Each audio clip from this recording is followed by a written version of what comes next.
Welcome to Solvetic, your channel to always learn technology easily.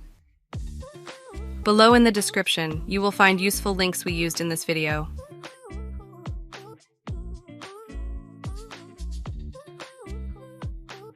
Today in Solvetic, we will see how to insert text PowerPoint.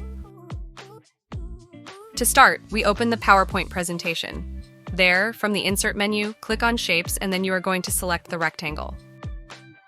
Plot the desired dimension of the rectangle. Then double-click inside the rectangle and enter the desired text. You can edit this as you need.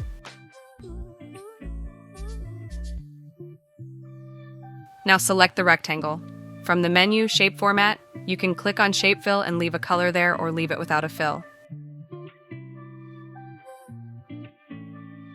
After this, display the option, Shape Outline, and choose No Outline for a better presentation.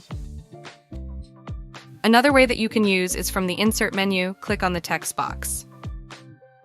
Adjust the dimension of the box and enter the desired text. You can see your text in PowerPoint.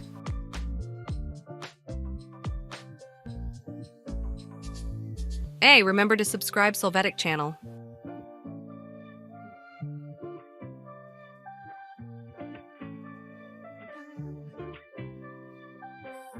We hope it has been helpful for you. Here are links to watch more videos of your interest and subscribe to the Solvetic channel. Thank you.